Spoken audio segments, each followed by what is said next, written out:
Assalamualaikum warahmatullahi wabarakatuh. Waalaikumsalam warahmatullahi wabarakatuh. Alhamdulillahirabbil alamin. Wassalatu wassalamu ala asrofil anbiya wal mursalin wa ala alihi wa sahbihi ajmain. Yang terhormat Ustadz Muhammad Mujari selaku pemateri briefing spiritualitas rohani pada kesempatan kali ini. Yang kami hormati rekan-rekan penebar pedas baik yang berada di sini maupun yang tidak dapat bertatap muka secara langsung.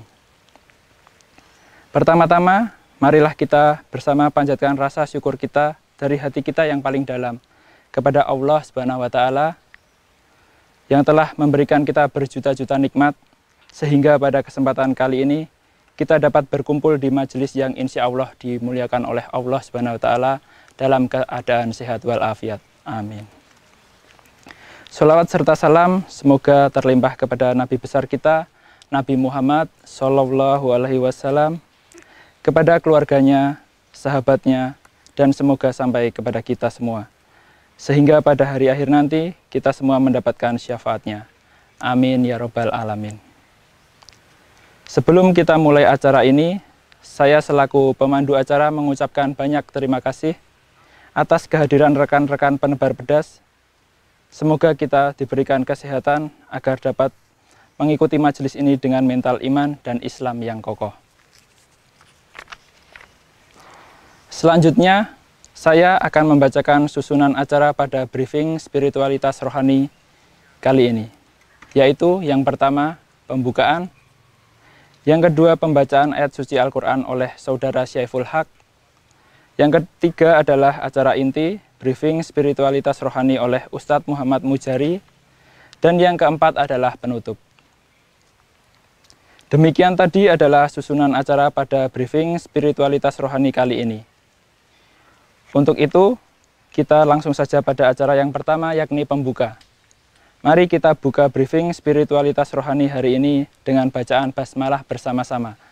Bismillahirrahmanirrahim.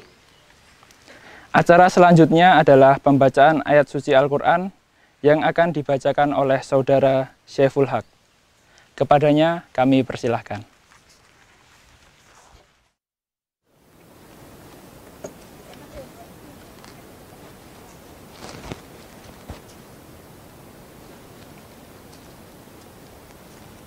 Assalamualaikum warahmatullahi wabarakatuh.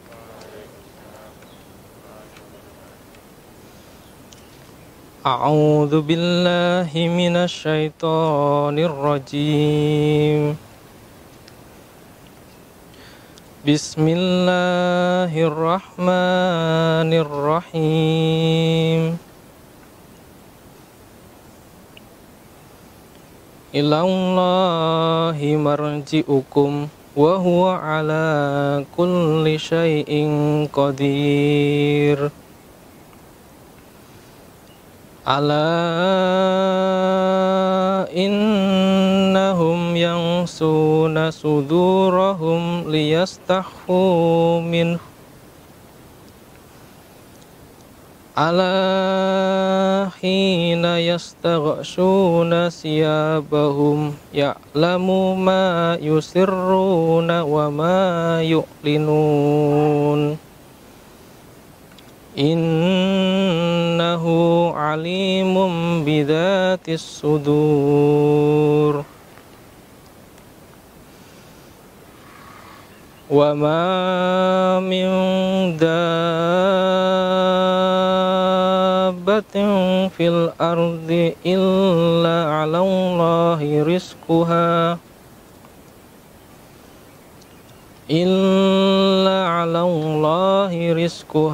wa ya'lamu mustaqarraha wa mustawda'aha. Kullun fi kitabim mubin. Shadaqallahul azim. Wassalamualaikum warahmatullahi wabarakatuh.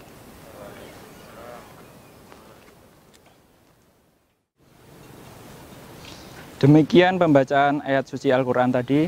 Semoga kita mendapatkan pahala dari Allah Subhanahu wa Ta'ala.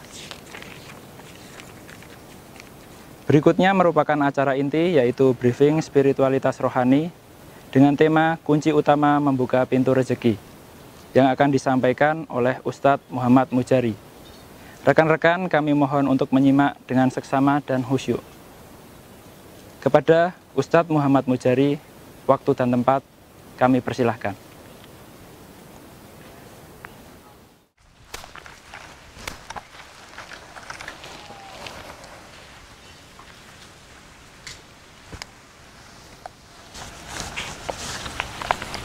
Bismillahirrahmanirrahim. Assalamualaikum warahmatullahi wabarakatuh. Waalaikumsalam warahmatullahi wabarakatuh. Alhamdulillahi rabbil alamin. Nahmaduhu wa nasta'inuhu wa nastaghfiruh. Wa na'udzu billahi min syururi anfusina wa min sayyiati a'malina. Man yahdihillahu fala mudilla lah wa man yudlil fala hadiyalah.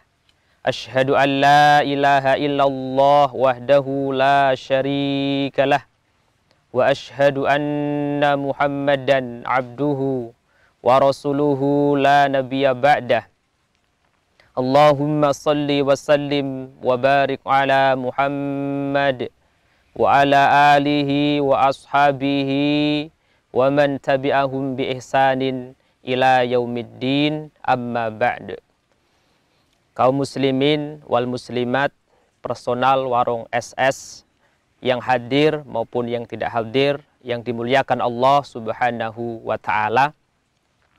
Alhamdulillah, pada kesempatan kali ini mari senantiasa bersyukur kepada Allah Subhanahu wa ta'ala atas seluruh nikmat karunia yang Allah curahkan kepada kita semua, sehingga pada hari ini kita bisa hadir duduk di sini untuk melaksanakan kewajiban kita thalabul ilmi. Mudah-mudahan Allah Subhanahu wa ta'ala senantiasa memberikan kefahaman kepada kita tentang agama ini, dan mudah-mudahan Allah cukupkan kita rezekinya, Allah berikan kesehatan kepada kita semuanya. Amin ya rabbal alamin. Sholawat dan salam mari senantiasa kita sampaikan, kita haturkan kepada junjungan kita Nabi Muhammad sallallahu alaihi wasallam, sosok suri tauladan kita, panutan kita, uswatun hasanah, contoh terbaik dalam kehidupan kita. Mudah-mudahan kita bisa mengikuti beliau, melaksanakan sunnah-sunnah beliau, dan kita berharap semoga kelak di yaumil qiyamah kita mendapatkan syafaah dari beliau. Amin. Amin ya rabbal alamin. Hadirin wal hadirat, kaum muslimin wal muslimat, personal SS yang dirahmati Allah Subhanahu wa ta'ala. Berbicara tentang rezeki, seringkali terjadi salah kaprah di antara kita. Sebagian kita memahami rezeki itu hanya materi, hanya yang nampak berupa uang, rumah, mobil, kendaraan, dan lain sebagainya. Padahal rezeki itu tidak boleh dibatasi sesempit itu. Sehingga rezeki itu adalah segala hal yang bermanfaat bagi makhluk yang telah Allah ciptakan, baik berupa penghidupan, anugerah, karunia, dan lain sebagainya. Oleh karena itu, jangan kita membatasi rezeki seperti yang dipahami kebanyakan orang, yakni yang berwujud materi semata. Kalau itu pemahaman kita, rezeki hanya berbentuk materi, maka nanti kita akan salah dalam mencari rezeki itu. Teman-teman yang dirahmati Allah Subhanahu wa ta'ala, konsep pertama yang harus kita tanamkan di hati kita, bahwa semua rezeki itu pada hakikatnya hanya dari Allah Subhanahu wa ta'ala. Rizqum minallah, rezeki itu hanya dari Allah Subhanahu wa ta'ala. Maka kita tidak boleh mengalihkan pemahaman ini bahwa rezeki itu dari manusia, rezeki itu dari orang tua, rezeki itu dari bos, rezeki itu dari tetangga, rezeki dari anak. Bukan. Semua rezeki yang kita peroleh, baik yang berwujud materi maupun non materi, itu pada hakikatnya hanya dari Allah Subhanahu wa ta'ala. Ini penting. Kenapa? Kalau ini salah, nanti kita mencari rezekinya juga salah. Kita mengharapkan rezeki juga salah. Konsep yang kedua, bahwa semua rezeki itu telah dijamin oleh Allah Subhanahu wa taala. Jaminan Allah Subhanahu wa taala kepada makhluk yang telah Allah ciptakan. Allah Subhanahu wa taala berfirman, "Wa ma min dabbatin fil ardi illa 'alallahi rizquha." Tidak ada satupun binatang melata yang telah Allah ciptakan di muka bumi ini kecuali rezekinya ditanggung oleh Allah. Rezekinya dijamin oleh Allah. Teman-teman yang berbahagia, ini binatang. Binatang yang telah Allah ciptakan mulai dari binatang yang paling besar. Apa yang paling besar, Mbak? Sampai yang paling kecil. Apa yang paling kecil? Ya, virus corona. Itu semua rezekinya dijamin oleh Allah Subhanahu wa taala. Apalagi kita, manusia, yang derajatnya lebih mulia daripada binatang. Pasti dijamin oleh Allah Subhanahu wa taala. Maka Hasan Al-Basri pernah mengatakan begini. Manusia itu aneh. Loh, anehnya di mana? Rezeki yang telah dijamin oleh Allah, mereka khawatirkan. Mereka mengkhawatirkan rezeki yang telah dijamin oleh Allah. Sedangkan surga atau neraka, kita masuk surga ataukah tidak, itu tidak ada jaminan dari Allah. Tidak ada yang mengkhawatirkan. Mas, kira-kira masuk surga atau tidak? Mbak, masuk surga atau tidak? Belum tahu. Khawatir tidak? Khawatir. Lebih khawatir mana besok nggak makan? Lebih khawatir mana bulan depan nggak dapat gaji? Lebih khawatir mana nanti anak kita makan apa? Khawatir mana kira-kira? Kata Hasan Al-Basri, manusia kebalik khawatirnya. Kalau Bapak, Ibu, teman-teman punya anak 5, di situ rezekinya ditanggung siapa? Allah, 5-5-nya. Kalau anaknya 10, 10-10-nya ditanggung oleh Allah Subhanahu wa taala sesuai dengan ayat tadi. Maka pepatah orang Jawa itu mengatakan banyak anak banyak rezeki, betul? Tidak perlu dikhawatirkan karena Allah akan menjamin. Yang lebih kita khawatirkan harusnya adalah nanti saya masuk surga atau tidak. Nanti tempat saya di surga ataukah di neraka. Ini penting untuk kita khawatirkan. Daripada mengkhawatirkan, nanti kalau corona ini 10 tahun bagaimana? Kita makan apa? Selama nyawa kita masih ada di kandung badan, selama itu rezeki pasti ada. Baru rezeki itu akan hilang kalau nyawa sudah keluar dari jasad. Betul? Maka kalau ada orang meninggal, Mas, nggak mungkin dia minta makan. Coba nanti cek. Kalau bapak, ibu, ada saudara yang meninggal, dikasih makan mau? Nggak mau. Maka jangan difahami nanti kalau bapak, ibu, atau orang tua kita meninggal nanti akan pulang minta makan. Minta kepala kambing, minta kepala kerbau, minta ayam, begitu. Nggak mungkin. Kenapa? Jatah rezekinya sudah habis bersamaan dengan nyawanya. Teman-teman yang dirahmati Allah Subhanahu wa taala, ini konsep yang harus kita pahami dalam diri kita.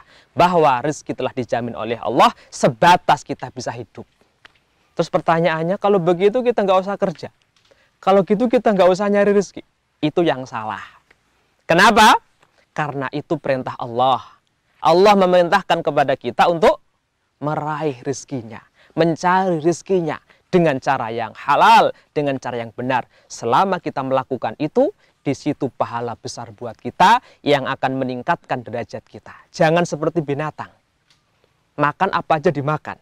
Halal haram nggak peduli, tapi kita beda.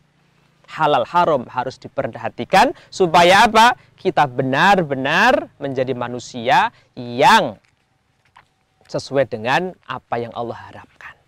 Pertanyaannya bagaimana cara kita mendapatkan rezeki? Atau kunci apa yang harus kita raih agar rezeki itu benar-benar mendatangkan kita? Saya lebih suka kunci mendatangkan keberkahan rezeki. Apa? Kunci mendatangkan keberkahan rezeki. Yang pertama al-istighfaru. Istighfar. Istighfar artinya minta ampun kepada Allah Subhanahu wa taala. Kira-kira kita punya salah, banyak dosa? Pasti, namanya manusia. Dan boleh jadi kesalahan kita, dosa-dosa yang kita lakukan itu menghalangi keberkahan rezeki dari Allah Subhanahu wa taala. Keberkahan rezeki. Ada orang yang dosa terus kok rezekinya banyak. Mungkin rezeki yang materi. tapi rezeki yang batiniah belum tentu. Betul? Maka jangan iri dengan orang yang banyak dosa, rezekinya banyak. Tetangga saya itu maksiat terus, mabuk-mabukan, mobilnya 5. Jangan jadi parameter. Karena kita yang kita harapkan apa? Keberkahan rezeki. Istighfar. Ada 4 orang datang kepada Hasan Al-Basri mengadukan masalahnya. Orang pertama mengadukan, wahai Hasan Al-Basri, aku ini miskin, gak punya apa-apa, berilah aku nasihat. Nasihatnya apa? Istighfarlah engkau. Orang kedua datang lagi kepada Hasan Al-Basri, wahai Hasan Al-Basri, aku sudah menikah lama, gak punya anak, berilah aku nasihat. Jawab Hasan Al-Basri, istighfarlah. Orang ketiga datang mengadukan masalahnya kepada Hasan Al-Basri. Wahai Hasan Al-Basri, tanahku kering, tidak ada hujan turun, mengairi sawah ladangku. Berilah aku nasihat, istighfarlah engkau. Dan orang yang keempat juga mengatakan, kebun-kebunku mati, tanam-tanamannya tidak bisa tumbuh. Nasihatkanlah kepadaku, istighfarlah kalian. Kemudian Hasan Al-Basri ditanya, wahai Syekh, kenapa engkau memberi nasihat yang sama kepada 4 orang yang masalahnya berbeda-beda?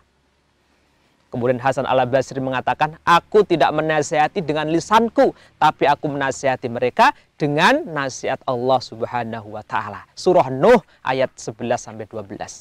Faqultu astaghfiru rabbakum innahu kana ghafara yursilis sama alaikum midrara wa yumdidukum bi amwali wa banin wa yaj'al lakum jannati wa yaj'al lakum anhara.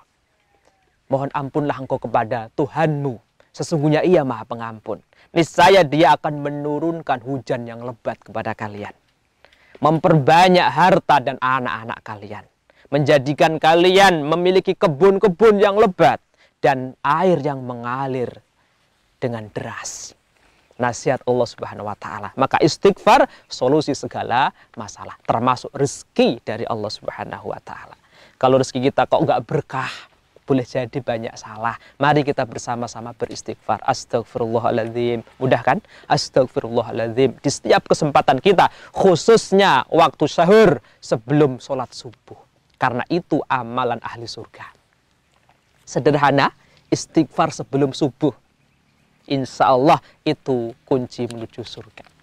Teman-teman yang dirahmati Allah Subhanahu wa taala, berikutnya yang kedua adalah doa. Mari kita berdoa kepada Allah Subhanahu wa taala. Dengan doa-doa itu insya Allah Allah mudahkan kita. Dengan doa yang dipanjatkan orang beriman pasti akan dikabulkan. Dalam 3 bentuk. Yang pertama disegerakan, minta rezeki segera datang. Atau yang kedua diganti dengan yang lain yang semisal dengan doa itu. Atau yang ketiga ditunda nanti di akhirat. Berikutnya yang ketiga adalah takwa. Kita laksanakan perintah Allah, kita jauhi larangan Allah sebagai hamba Allah Subhanahu wa taala, maka Allah akan memberikan 6 hal kepada kita. Yang pertama adalah apa? Yang pertama adalah rizqon, rezeki. Rizqon, rezeki. Yang kedua, makhrojan, jalan keluar. Yang ketiga, husban, kecukupan. Yang keempat, ghufron, ampunan. Yang kelima, yusron, kemudahan. Dan yang keenam, ajron, pahala yang besar di sisi Allah Subhanahu wa ta'ala. Itu mungkin sekilas yang bisa kita lakukan. Kita senantiasa beristighfar dan berdoa kepada Allah, dan kita menjadi pribadi yang bertakwa. Mari laksanakan perintah Allah. Kita jauhi larangan-larangan Allah Subhanahu wa ta'ala. Insya Allah mudah-mudahan Allah berikan keberkahan rezeki kepada kita. Yang paling penting, kita punya rezeki dalam bentuk materi yang banyak, maupun yang batin juga banyak. Mobilnya mewah, rumahnya besar, istrinya cantik, jumlahnya 5, 4. Tapi juga dia baik, bertakwa kepada Allah Subhanahu wa ta'ala. Diberikan kelebihan oleh Allah Subhanahu wa ta'ala. Itu luar biasa. Karena rezeki yang berupa materi, uang misalkan, kalau jatuh di tangan orang beriman, insya Allah manfaatnya lebih besar. Boleh tidak kita minta kaya? Boleh. Maka Rasulullah SAW mengajarkan satu doa yang bagus untuk kita amalkan. Allahumma kfini bihalalika an haramik wa agnini bifadlika aman siwak. Ya Allah, cukupkanlah aku dengan rizkimu yang halal daripada yang haram. Dan berilah aku kekayaan, kayakanlah diriku dengan karuniamu, sehingga aku tidak meminta kepada selainmu. Sehingga aku tidak meminta kepada selainmu, maka jadikan aku kaya. Karena kekayaan itu kalau ku dapat dari dirimu, maka aku tidak akan meminta kepada selainmu, selain engkau ya Allah. Mudah-mudahan teman-teman yang dirahmati Allah Subhanahu wa taala, benar-benar keberkahan rezeki ini benar-benar kita nikmati untuk diri kita, keluarga kita, anak cucu kita, baik rezeki yang batiniah maupun yang zahiriyah.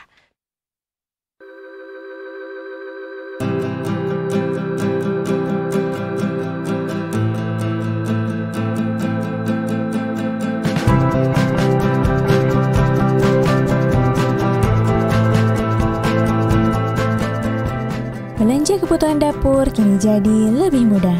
Bersantap pedas di warung SS dapat sembari berbelanja.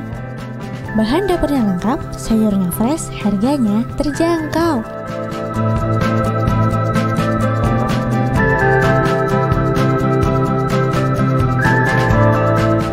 Penuhi segala kebutuhan dapur Anda hanya di Warung Bahan Dapur Palagan.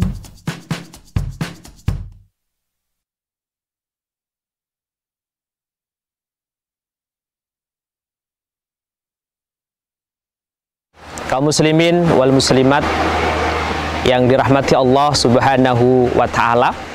3 hal tadi yang sudah kita sebutkan di awal, yang pertama istighfar, yang kedua doa, dan yang ketiga takwa. Itu sebagai kunci untuk bisa meraih keberkahan rezeki dari Allah Subhanahu wa taala. Kemudian yang keempat yang bisa kita lakukan supaya Allah Subhanahu wa taala memberikan keberkahan rezeki kepada kita, yang keempat adalah silaturahim. Apa teman-teman? Silaturahim. Dengan kita menyambung silaturahim, menyambung persaudaraan di antara kita, itu kata Rasulullah Shallallahu Alaihi Wasallam juga bisa melapangkan rezeki kita dan juga bahkan memanjangkan umur. Maksudnya apa? Maksudnya bukan umurnya ditambah, tetapi keberkahannya itu akan tambah. Karena orang yang terbaik itu kalau dia panjang umur, baik amalnya, itu berkah. Tapi kalau ada orang panjang umur, jelek amalnya, itu musibah. Pilih yang mana? Panjang umur baik amal atau panjang umur jelek amal? Tentunya pilih panjang umur baik amal. Tapi biasanya yang baik amalnya itu cepat mati. Iya. Kematian bukan urusan kita. Maka yang bisa kita lakukan apa teman-teman?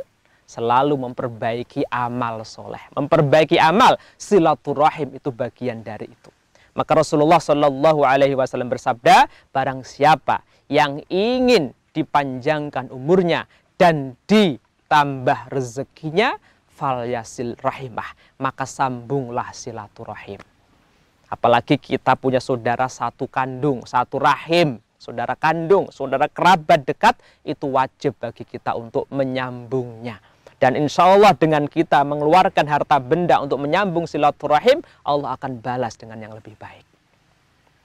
Insya Allah harta yang kita gunakan untuk menyambung silaturahim, Allah akan balas dengan kebaikan, kebaikan, kebaikan, dan kebaikan. Silahkan dibuktikan, silahkan dipraktekkan. Maka orang-orang tua dulu kita luar biasa menyambung silaturahim, kehidupannya berkah, kehidupannya baik. Anaknya 12 itu sukses semua. Kita baru anak 1 aja nggak sukses semua. Anaknya 12, 13, 15, sukses semua. Padahal kondisinya ya biasa, miskin, nggak punya apa-apa. Tapi berkahnya tadi itu, berkah rizkinya itu luar biasa. Yang kelima, sedekah. Prinsipnya suka memberi. Tangan di atas lebih baik daripada tangan di bawah. Al-yadul ulya khairun minal yadis sufla. Tangan di atas lebih baik daripada tangan di bawah. Maksud tangan di atas apa? Memberi, bukan ngambil, memberi. Dan kalau kita memberikan kebaikan, pasti akan balik kepada kita kebaikan.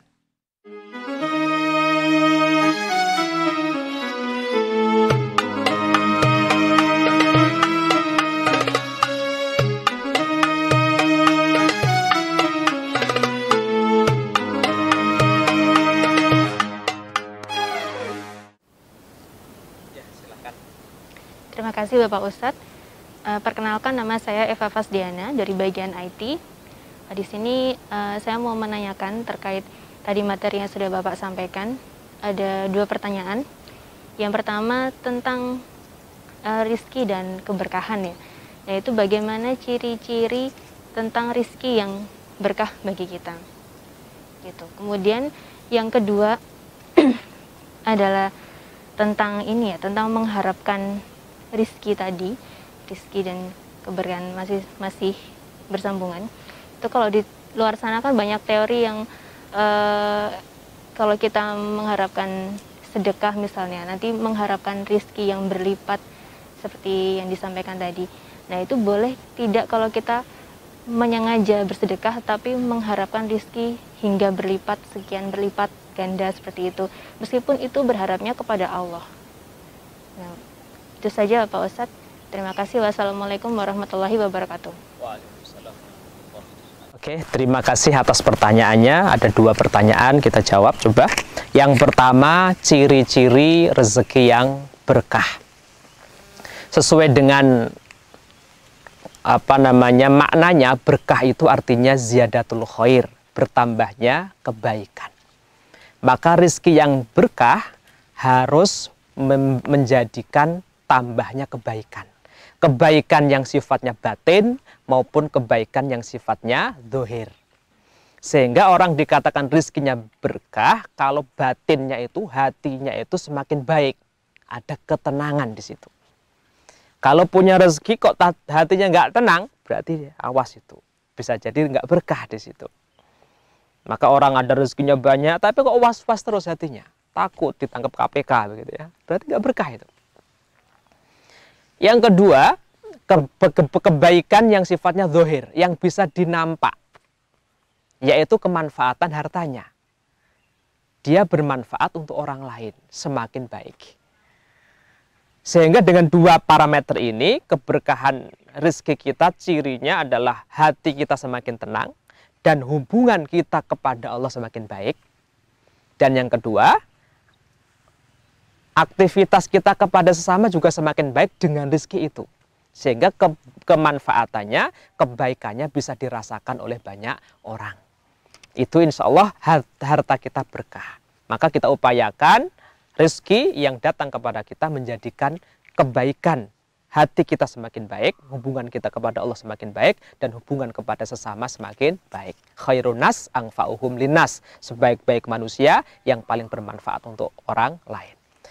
Pertanyaan yang kedua, bagaimana boleh tidak ketika seseorang memberikan sedekah atau memberikan infak berharap lipatan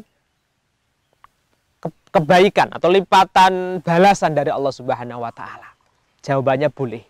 Tetapi kalau hanya seperti itu, ini seperti anak kecil. Ya, seperti anak kecil. Anak kecil itu ketika dia melakukan sesuatu, diperintahkan orang tua, "Nak, sapu halaman itu." Tapi dia minta 5.000. Kalau tidak diberi uang 5.000 tidak melaksanakan. Berarti dia mengharap 5.000 itu. Kalau nggak diberi 5.000, nggak melakukan. Boleh nggak seperti itu? Ya boleh, anak kecil. Anak kecil. Kalau kita masih anak kecil ya boleh gitu berharap. Tapi jangan terus kita menjadi anak kecil.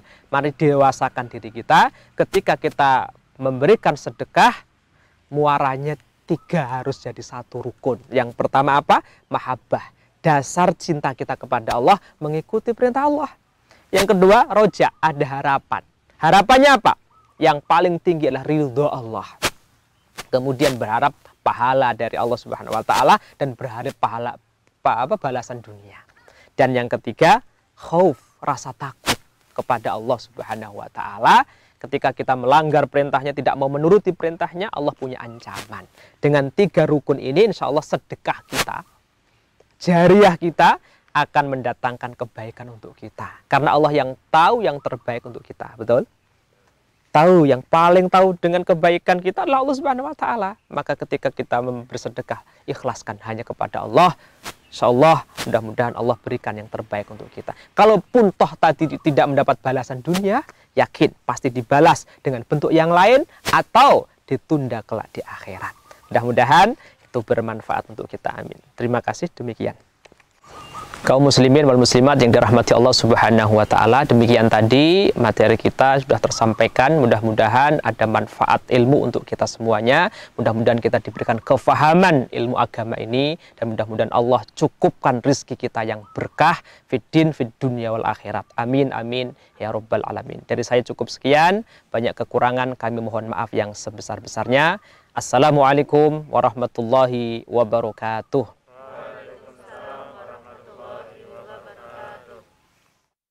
Demikian tadi briefing spiritualitas rohani yang telah kita simak. Terima kasih jazakallahu khairan kepada Ustadz atas ilmu yang telah disampaikan. Semoga kita dapat mengambil ilmu dan hikmah dari materi yang telah disampaikan. Dan tibalah kita pada penghujung acara briefing spiritualitas rohani pada hari ini, yaitu penutup. Marilah kita tutup acara pada hari ini dengan bersama-sama membaca hamdalah.